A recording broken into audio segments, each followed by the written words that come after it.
leen jàmm ci seen bile numéro Parole A tey ji nag ñu invité fii docteur Babacar Niang mu njiital SAMU assistance nara waxtaaneek moom suma assistance nara waxtaaneek moom tout ce qui est actualité Covid-19 convocation bi mu jotoon ginnaaw sortie bi mu defoon ba ministère de la santé tuumal ko ne daf doon def diffamation moom nag tey lañ fi dalal lu ñu def lu dul bàyyi ko d'abord mu nuyoonteeg yéen laataa ñu ko si waxtaan bi docteur nuyu naa la. maa ngi lay nuyu ci loolu. maa ngi nuyu auditeurs yi nuyu waa Sénégal yëpp. di leen remercier encore si jàppale bi ñu def parce que pendant convocation bi amul message yu ma jotul. du Canada de Guinée équatoriale de tout le Fouta. de tout Ngor de tout bon am na personnalité na nit côté Lébu yu ci teel a jóg bon ñu ngi jéem a dox jàmm. effectivement laataa ñuy xuus même ci vif du sujet bi docteur j'espère que suma assistance inondé wul par rapport ak récente pluie yi ñu fi nemmeeku mu doon lu méttee métti nga xamante ni population bi ñu koy vivre. inondé wuñu c'est un quartier nouveau ça fait partie de la SICAP xawma 3 donc c'est bien codifié.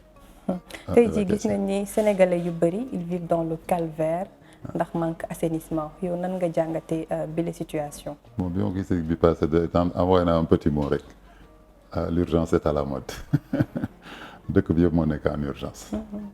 urgence yi médecine lañ ko daan gis mais léegi yëpp ay urgence Covid bi ñëw na urgence bi gën a yokku ndox bi ñëw encore mu gën a urgent encore bon vraiment l'urgence est à la mode bon léegi nag dañuy wax nag un pays pour le construire il faut des structures il faut des techniciens qui préparent les terrains bon am na y a un mot qu'on utilise même dans le fossien qu'on dit des zones inédificantes c'est am na zone yoo xam ne waruñ ko tabax mais nag Sénégal kenn day pousse def benn miir keneen pousse def benn miir te malheureusement ndox nag dafa am mémoire nuñ koy wax sax wolof ndox fu mu daan nekk du ko fàtte. boo ko fa dindi 10 ans bu ndox ñëwee foofu lay dellu. loolu na moo tax tamit am na certaines constructions boo koy def même boo amulee édificant bi au moins yëkkatil sa kii ngeen ñu xam ne tamit avec ce qu'on dit le climat va changer. kooku ça fait des années qu'on en parle. donc te xoolal li xew fii am na Allemagne am na Chine. donc aussi côté boobu tamit bon bu ma waxee léegi ñu ne man damay défendre gouvernement bi bon mais loolu tamit il faut que bu ñuy critiquer dem ñu xam ne am na lu am dans le monde entier. mais vous êtes d'accord que assainissement lu war la ci dëkk. assainissement c'est mooy li ma la wax structure bon mais loolu nag côté yëpp la parce que ay construction irrégulière tamit dafa bari Sénégal da ngay construire sans autorisation nag boo koy laaj dañuy xool fi ngay tabax est-ce que c'est édifiable wala c'est pas édifiable. mais nag ñun Sénégal kenn day jël ay parcelles am rek di dagg di jaay nit ñi tamit yàkkamti commencé tabax. sans contrôle bon yooyu yëpp il faut ñu xool ko. effectivement voilà. Récemment gis nañ ni am na plainte bu ñu teg ci sa kaw. ginnaaw sa sortie bi nga defoon. wax ci wàllu matériel yi ñuy jaay privé bi. est-ce que mën nga ñu revenir tuuti ci bile plainte lan moo ko waral. bon li ko waraloon man dama demoon ci benn émission avec Ibra Kane un de vos collègues là. le grand jury je pense benn samedi la woon sax lañ ko entré mu génn dimanche. bon mu won ma benn texte bu Madiambal Diagne bind. très clair. du matériel des hôpitaux, des CTE a été démonté et vendu dans le privé man liiroon naa ko sax avant ba mën naa damay bind Madiambal Diagne pour laaj ko man en tant que privé est-ce que mën na ko wóor ne man jënd naa ci wala déet bon le temps que ma koy def nag ñu tombé ci interview boobu le grand jury bon mu laaj ma Ibra Kane laaj ma lii est-ce que c'est possible ma ne ko lii possible lu gën a bon sax am na ci dëkk bi ma expliqué ko ni ñuy jaayee ci kër sëriñ bi lu nekk ci médecine entre ñiy bukki ak ñiy jël ci hôpitaux yi ak di jaay man sax sama matériel lañ koy sàcc nañ ma ñaari cardioscope ak benn fibroscope dafa rëy moom mooy wàccee ci biir pour xool loolu même à la clinique privée sax ñun dañuy arrivé matériel buy disparaître moom presque kooku moom c'est quotidien dans les maisons sax waxtuma daal dans les lieux de travail. mais est-ce que docteur li muy avancé am na ci ay preuves yu palpable yu mu mën a teg ci loxo Sénégalais. journaliste comme moom ko Madiambal Diagne nekk patron def naa bu ko bindee war na mën a am ay preuves man tamit depuis bii que affaire bi xewee. ça tombait bien man ki ma jaay matériel moo jaay Dantec. bon oo nañ ko sax ci convocation bi laaj ko nee na Chine la jëndee bon fa la ñu yem. xam nga nag le problème di sunu mbokku tukulóor yi sama mbokk yi di wax yëpp. bu bàyyil coow bi gouvernement kenn du xeexaa moom. c'est gouvernement booy xeexaa moom ñëppay jógandoo à Saint-Louis même sama benn terrain bu fa nekk depuis 20 ans tey lañ may soog a bind ci coow bi lañ may soog a bind ne ma terrain bi ani titre am. dina laaj titre terrain bi. pour te dire léegi am na benn entrepreneur bu mu waroon liggéeyal sax benn kii du lotissement sax benn aménagement ci boori géej mais neen dafa tiit moom du laal dara tant que parce que nee na pour le moment sama tour dafa fës lu ñu laal rek tous les corps de l'État peuvent se lever. D'accord. léegi nag yenn mbir mi ça dépend pas vraiment du responsable am na ñu xarañ ci chaque service ñu leen di tooñ sax di leen xooy ay dunguru ñoo ñooy bëgg a neexal seen i am yi wala yooyu dem di avancer des voies loo xam ne joxuñ leen ko sax loolu moo tax ñu ne xeex ak gouvernement vraiment dafa métti. Est-ce que loolu noonu tey ça ne pose pas le débat bi ñëpp di wax maladie bi existait au sein même du système sanitaire sénégalais? Non, le débat, c'est qu'il y a... Bon, nous, déjà, le privé, c'est pendant tout le saison, on a été exclus. On représente 40% des activités médicales. On a été exclus. Man, c'est par la force des choses, avec les urgences. Da ngay gis sa patient boo daan suivre ñëw ne damay saxat wala du ma noyyi wala je respire mal wala sama jabar nangam wala ñëwal kër ga ñu ñëw kër ga fekk fa loo xam ne kiiwul. Bon, comme ils avaient des relations avec nous, bon, on pouvait pas les envoyer n'importe où. Donc, ce qui fait que petit à petit, on a aménagé benn camion sax la ñu yoroon. benn camion bu mag laa bu ñuy wax consultation mobile. camion de consultation mobile moom la ñu njëkk a aménagé bi dugal ci benn. li la ci gën a naqari nag mooy c'est des membres même de l'État du gouvernement qui sont dedans. Le souvenir que j'ai c'est la première c'était une députée. Donc xam nga boobu boo demee ba député nga nekk ci dëkk. nga am ay problème État bi mettre en place un système. te mënu la jël en charge. xam nga loolu tamit c'est révoltant. ñu ne leen yéen bokku leen ci nit ñi di ñëw ci yow parce qu'ils n'ont pas de place parce que le dispositif n'est pas suffisant. Donc te ay membres de l'État on en a mën ma la jox liste bi wala jox la tur yi malheureusement c'est interdit. Mais je peux te faire une liste de gens yoo xam ne vraiment si le système était bien rodé et qu'ils avaient vraiment d'accord que kenn bañ leen ñoom rek ñu jël ko en charge. Parce que li leen nax mooy Ebola bi dafa ñëwoon en un clin d'œil on l'a réglé. Avec les membres de l'État. Mais bii, c'est une pandémie. Ça ne s'arrête pas dans un pays ni dans une localité, c'est le monde entier. Donc tout le monde se doit se donner la main. Comme a dit le président, on est en guerre, tout le monde se lève et contribue. Bon, man en fin de compte, loolu laa def benn cafétéria moo fa nekkoon, on l'a transformé en chambre, on a pu avoir 7 places. Après le camion, ñu commencé leen dugal foofu. Mais même foofu, ça a été débordé. On a été obligé de bloquer un étage avec un ascenseur exprès pour ñu def ko. Avec la 3e pandémie, on a rajouté encore un étage. Comme soigner, c'est prévenir. Bon, en même temps, même on a loué des bâches à quelqu'un pour lui faire la publicité, de 12 places, 2 bâches, et on a dit au cas où, ça nous sert de tampon. Bi mu méttee ba méttee amoon nañ ci 4 à 6 personnes il faut hospitaliser woon. Bon, maintenant comme la courbe est à la baisse, bon, heureusement, on n'a plus personne là-bas ñu ngi discuter même pour delloo benn bâche bi dese benn bâche au cas où. fa la ñuy jaarale même waxtaanee li di Covid-19 le Sénégal aujourd'hui fait face à cette pandémie comme ni nga ko waxee depuis plus d'1 an. tey ji docteur bu doon def appréciation ci traitement Sénégal naka lay traiter pandémie bi lan lay doon sa appréciation. Bon, traitement bi c'est que tout le monde gis ngeen première séance bi ça a été vraiment le consensus. Vraiment du pays et patriotique, tout le monde était là. Le président appelait même tous les partis de l'opposition, tout le monde s'est réuni. Il a fait appel à des fonds, ça a été complet, def naa ëpp na 1000 milliards yi sax parce que defe naa ñi mujj joxe kenn du leen wax taxawal defe naa kuy commencé joxe dañu wax taxawal. 1000 milliards yi est-ce que annoncé na que 1000 milliards yi mat na soxlatul comme il a rien annoncé, on a peut-être continué à lui donner, peut-être qu'on a largement dépassé les 1000 milliards. Donc ça aussi, ça montre que vraiment cet esprit de solidarité des Sénégalais, il est à saluer. L'esprit aussi du corps médical qui n'a jamais reculé, qui s'est battu, qui a perdu même des éléments qui sont décédés. Donc ça aussi, c'est à saluer. Dans ma clinique où je reçois jusqu'à 30 de Covid en période chaude, on n'a jamais vu un infirmier qui a donné un certificat médical pour travailler. Aucun de leurs membres de famille waxul sama jabar bu mu liggéey si waat wala sama jëkkër du liggéey waat donc vraiment tout ce qu'on a pu faire c'est vraiment avec tout le corps médical donc personne ne peut se glorifier d'avoir eu un succès ou même un échec sans tout ce corps médical là.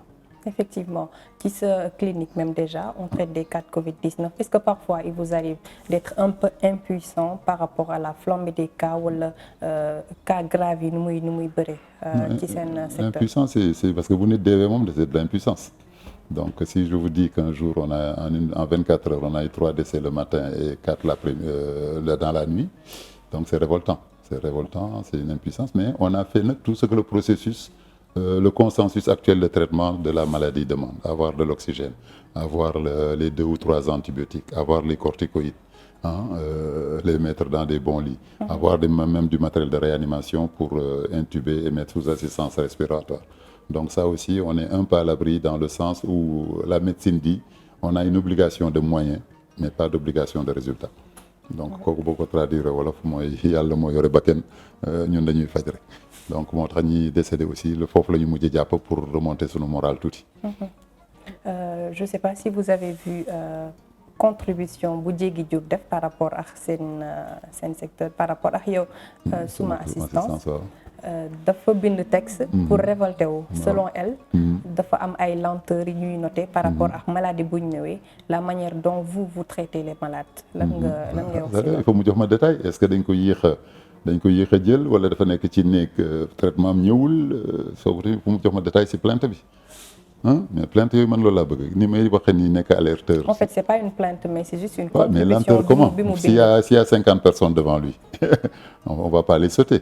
Son tour c'est la 50e personne bu fa nekk nag di saxat wala di étouffer ça c'est une urgence mën nañ ko jàllal avant moom tamit bu ñëwee fekk fa ñoo xam ne dañu sonn seen deret di tuuru wala ñuy saxat wala ñu nekk en détresse respiratoire ñooñu tamit dañu jàll avant lui. Léegi tamit avec le Covid on avait fait un petit changement parce que dans la salle d'attente on voulait pas dépasser 5 donc on demandait aux gens de sortir de se mettre sous les arbres dans des fauteuils qu'on a mis là-bas. Bon, beaucoup de gens n'ont pas apprécié. Donc on faisait passer les 5 et après on prenait. Bon, c'est vrai que les contrôleurs wala ñu doon désinfecter. Des fois ils étaient pas conscients de ce qui était des urgences peut-être am urgence bu ñëw sax ñu ne ko toogal fii te warul toog foofu mais ça rapidement on a mis des surveillants pour faire attention balaa ñu lay toogloo ñu xam lu la jot. Est-ce que moom du loolu la tombé je sais pas man moo tax ma ne s'il n'a pas précisé mun ma ci wax dara. Mais un service d'urgence bu ñu defar depuis 35 ans. Bu fekkoon ne leneen rek moo ñu intéressé on ne sera pas resté là on est là vraiment pour que les patients soient contents donc si depuis 35 ans on se bat on est parti d'une petite cabinet dans une clinique qui s'appelle Fatma on est loué une villa à Cheikh Anta là sur la rue Cheikh Anta Diop angle Aimé Césaire jóge foofu nekk dans un immeuble maintenant de 5 étages et 50 lits salle de réanimation plus de 50 ambulances donc tout ça on le fait pas vraiment pour retarder la population. Si vous venez de nous rejoindre tey docteur Babacar Niang la ñu dalal fii ngir waxtaanee ak moom tout ce qui est actualité du pays notamment Covid-19 santé en général. Alors docteur depuis quelques jours ñu ngi noté fii ci Sénégal présence su Apollo maanaam problème des yeux. Il y a nag des rumeurs qui courent yi wax ne feebar bi benn ci signe variant delta bi scientifiquement parlant est-ce que loolu moo am. On l'a lu c'est que Apollo moom virus même moom ci boppam virus la woon. Bon man na gisaguma ko prélever sa kii nii sa gëtën lañ koy de quand on a l'Apollo yóbbu ko laboratoire ñu ne ko virus bi la bon mais on a des suppositions que c'est un signe du Covid. Bon est-ce que nag bon de toute façon c'est une conjonctive qui se soigne très facilement et des fois même en moins de 24 heures donc je pense mais nag bu ñu fàtte tamit c'est la période de l'hivernage bu tawee ba hygiène bi wàññeeku au Sénégal période boobu la daan ñëw Apollo kenn mosu ko gis ci mois de janvier wala décembre Apollo en général période bi la daan ñëw donc ñaari hypothèses yëpp mën nañu valable. En effet ñu waxtaanee également ci wàllum campagne de vaccination bi bu ñu sukkandikoo ci information yu ministère de la santé et de l'action sociale joxe aujourd'hui plus d'1 million de Sénégalais se sont fait vacciner. Déjà balaa ñuy dem est-ce que docteur vacciné wu. Un sujet que je ne veux pas aborder c'est très personnel. Bon dañoo jot ne ay information que docteur moom ba tey vacciné gul. Vous en faites ce que vous voulez. Je garde le silence pour ne pas yëngal encore seen naataango bi xaw ma Aïssatou Diop Fall. Bon kooku on le met de côté c'est trop personnel. Donc, mais nag ça n'empêche pas qu'est-ce qui se passe pourquoi les gens ne sont pas vaccinés et est-ce qu'on a assez de vaccins pour vacciner les gens. Et comment un vaccin qu'on a dit qu'il soigne qu'il empêche vaccin li ñu xam mooy prévenir. Tétanos day tax doo am tétanos. Mais boo demee bañ ne la mën nga am li mu war a prévenir parce que le pourcentage ça aussi c'est logique nee na ñu amul benn vaccin bu ci nekk à 100%.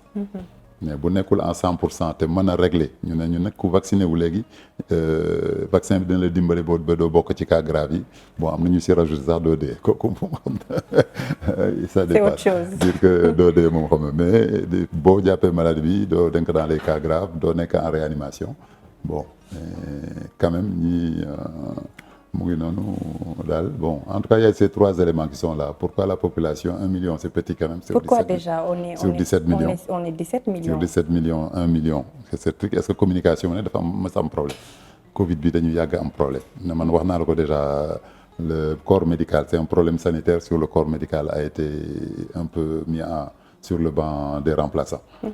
Donc première chose bi ñu demee mooy joxe ji ay ceeb au lieu di joxe ay antibiotiques wala joxe oxygène.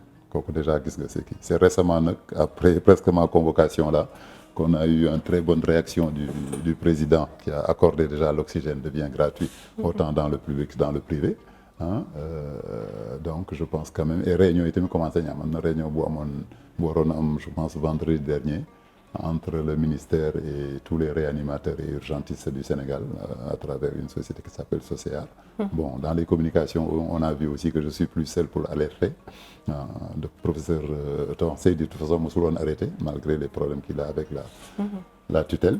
Bon, léegi gis nañu que Kous, monsieur Ly qui a pris en charge le Kous aussi, il parle beaucoup.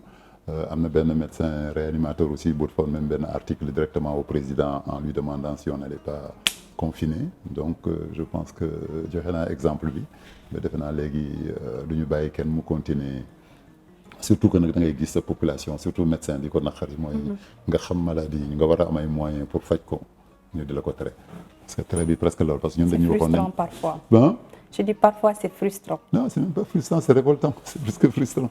Frustrant mooy lii dëgg mais daf lay révolté ba bon man des fois gis naa émission yi may def en posteriori mais day mel ni temps àndatuma sago seulement que am na jour yoo xam ne on arrive chez vous dans les plateaux mais dans un état vraiment très révolté.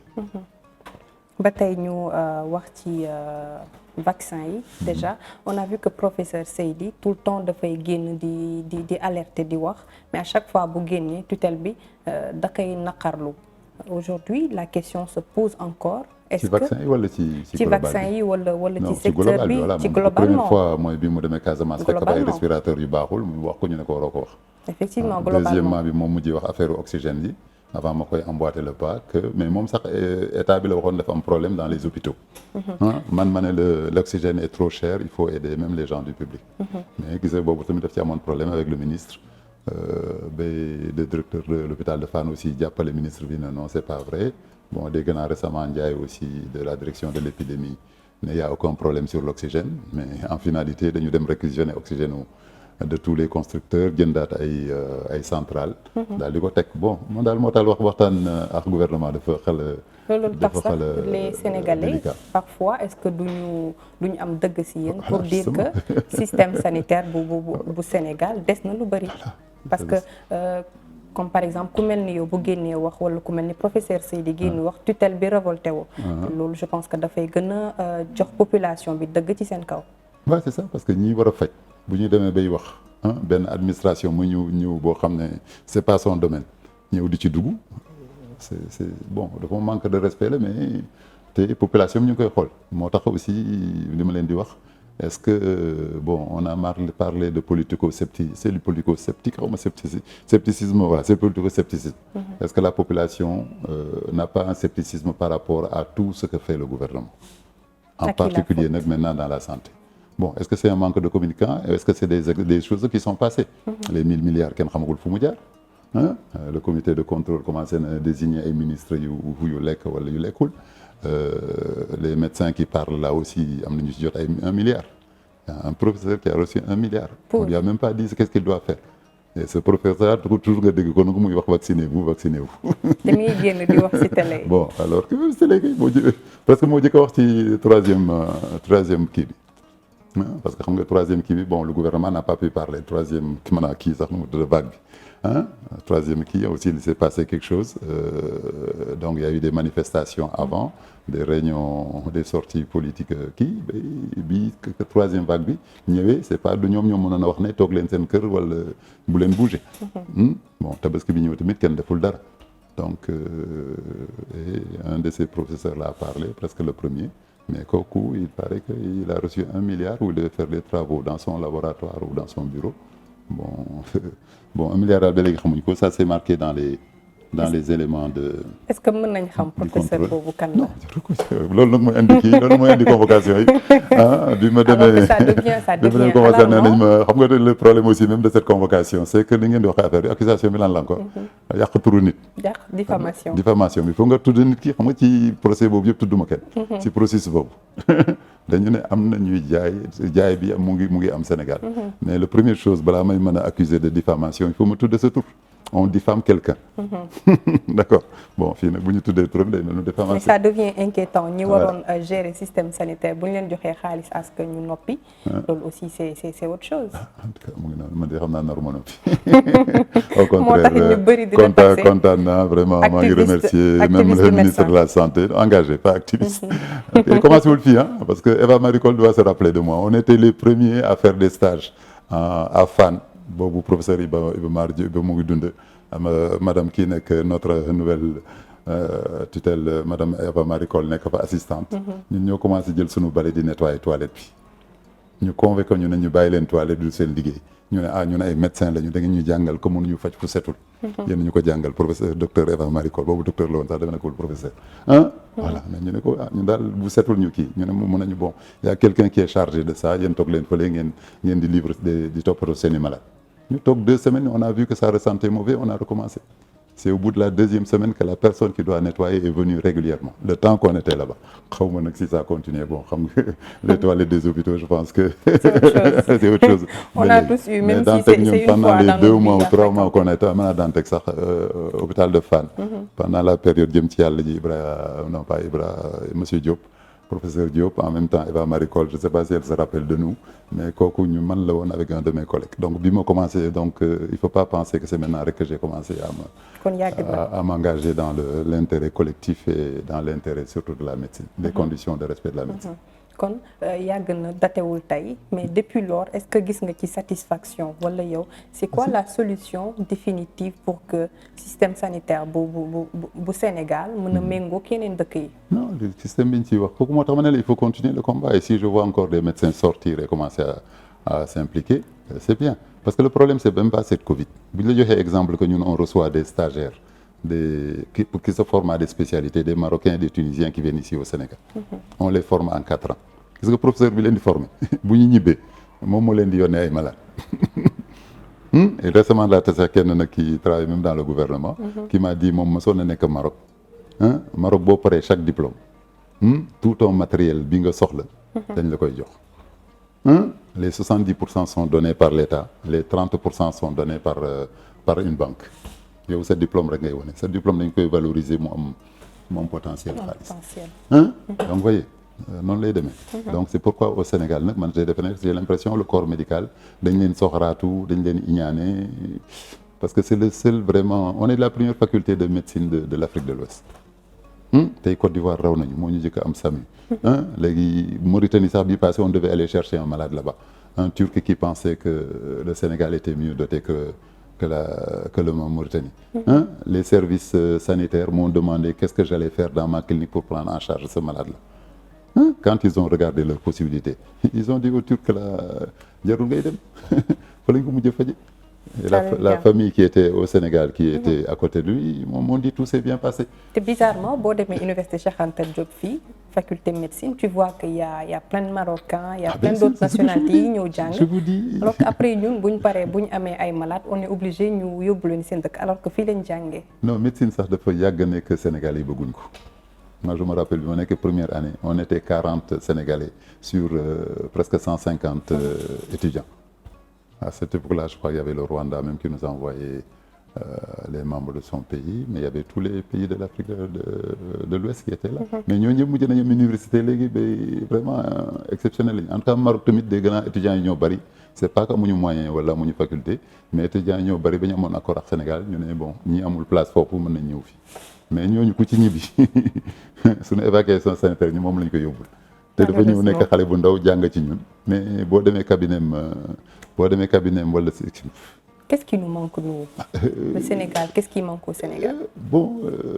Donc nag duñu wax ne gouvernement bi la parce que on a l'impression que ça a commencé longtemps déjà boo commencé enseignement sax boo xam ne dafa amoon ay internat ñuy internet xale yi ñi amul moyen ñu nekk foofu amoon internat amoon ay nu mu tudd dafa cafétéria système d'externat boo xam ne dañu amoon demi pension ak pension ñii dëkkoon pour sori comme man ni ma dëkki woon Ngor di jàng ji ba avant vous xam naa dégguloo histoire boobu pinton carton non pinton carton dañ daan dem di jàngi mais mënuñu delluwaat Ngor aller retour Ngor car rapide bi la war a wàccee la Sandaga nga dox diggante Sandaga ba avant vous toog boo ko defee 4 fois dans la journée foo jëm donc en fin de compte suñu carton la ñu utoon benn carton bu ñu dajji moom la ñuy tàll si y avait l'UNESCO wala ni qui avait un local juste derrière l'Assemblée nationale qui était pas fermé qui était pas muré ñu dem ci seen terrasse boobu lal suñu carton y avait une boutique là-bas qui nous vendait du pinton ñu lekk suñu pinton tëdd suñu carton ba heure bi jot ñu delluwaat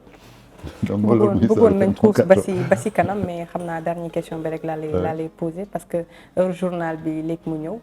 Aujourd'hui, pour sortir du Sénégal, pandémie bii nii, c'est quoi la solution définitive? Pour sortir de la pandémie ou pour voyager? Pour voyager ou pour retrouver un peu la vie normale qu'avaient les Sénégalais. C'est quoi la solution? Donc la solution, elle est mondiale. Elle est mondiale parce que même pays benn bu régler problème te beneen pays réglé wul problème donc doo mën a bouger ni nga mën a bouger. Bon, en France, ils sont en train de se battre pour mettre un pass ku vacciné wul doo dugg fii doo dugg fële. Bon, mais vous avez vu la révolte que ça fait, les marches que ça fait, un pays de liberté, égalité, de fraternité. Bon, vous avez vu ce que ça fait. Bon, nous, on n'en est pas là. La vaccination, on en est à 1 million. Prendre en charge les cas qu'on a déjà, c'est un problème.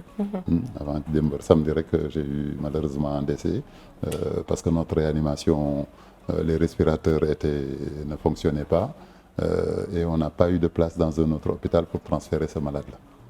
Donc, vous voyez, donc ça règle déjà, ça montre que la médecine qu'on avait déjà aussi, il ne faut pas croire que si on était à 50%, si je suis gentil, on ne peut pas monter à 100% d'activité d'un seul coup parce qu'il y a la pandémie. Si pendant longtemps, il y a des centres qui n'ont pas eu de respirateur, il n'y a pas de réanimation dès que tu sors de Dakar, bon, imaginez que ça peut pas changer en un coup de baguette. Maintenant que la grogne monte, l'écoute apparemment se fait au niveau des gouvernants. Bon, je pense qu'à la sortie de cette crise que je souhaite moi aussi très tôt pour tout le monde, il y aura un nouvel... bon, on entend le nouvel ordre, mais c'est pas le nouvel ordre. On aura un nouveau système au Sénégal. xam naa pas Omar dina ma may benn minute rek parce que y a une autre question qui me tarote l'esprit. Tey jii Covid rek la ñu wax.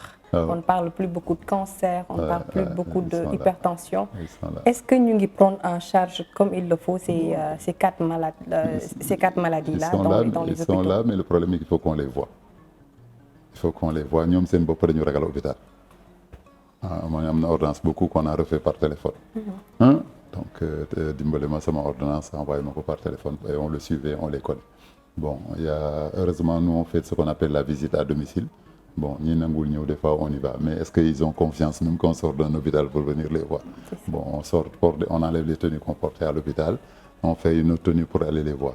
Bon, vous voyez, il y a toute cette démarche. Est-ce que ça va être possible pour tout le monde d'être suivi à domicile? Et là aussi, c'est l'occasion que les structures décentralisées, les dispensaires, commencent à prendre en charge la population. C'est des solutions que personne ne nous demande, mais qui vont être en train de se faire petit à petit. Et j'espère que les autorités vont s'inspirer de ça pour proposer à la population ces solutions-là. Alors, merci docteur, c'est un plaisir. Tey dalal la fii si Leral TV si 3e numéro Parole la ñu bàyyi la nga tàggatoo. Bon, tàggatoo bi toujours mooy comme que vaccin yi doyagul te nee nañu vaccin yi la ñu yaakaar pour arrêter pandémie bi am na loo xam ne waruñu ko bàyyi parce que même vaccin bi ci mesure barrière yi la nar a bokk d'après ce que j'ai compris mais mesure barrière yi jiitu woon nekk fi ça il faut pas ñu bàyyi ko di raxas seen loxo di def seen masque di wàññi mbooloo bi wàññi mbooloo bi nag loolu mooy suñu problème d'accord dañuy wax ne dañ na am na damay dem du ma dem bon sama turandoo sax mu ngi doon marié samedi bi jotuma dem donc il faudra trouver un jour on a perdu aussi des gens très proches de nous un médecin de psychiatre qui était à Souma docteur Seck ñu ngi ñaanal famille bi sunu chef de village à Ngor tamit temps yi lañ ko perdre bon gis nga vraiment affaire bi tar na quoi. tar na metti na mais bon nañu góorgóorlu rek mais respecter les mesures barrières d'abord dans la maison aussi xaw ma ndax duñ ko wax beaucoup à la télé ni à la radio il faut ngeen yor seen chiffon yu tax eau de javel bu ñu utiliser di fompale toutes les places publiques les poignées de porte et bon les toilettes def naa daan nañ ko def mais virus bi moom ragal na eau de javel ñu mën a eau de javel di ko mettre un peu partout di ko pomper même dans les pièces. ce sera une bonne chose. merci beaucoup ñun ñoo ko déggandoo mu nekkoon docteur Babacar Niang tey jii ñu dalaloon ko fii ci Leral TV pour éradiquer nag la pandémie comme moom ni mu ko waxee foog ñu delloo ci waat mesures barrières yi ñu ba bon bien vrai que vaccin bi ci la bokk mais raxas loxo yi moytu dajaloo bi également ci la bokk bu baax a baax ñu ngi leen di jaajëfal à vous nos téléspectateurs ci teewlu bi ngeen ñu teewlu ñu ngi leen di jox dig daje beneen ñu ak beneen invité jërë ngeen jëf.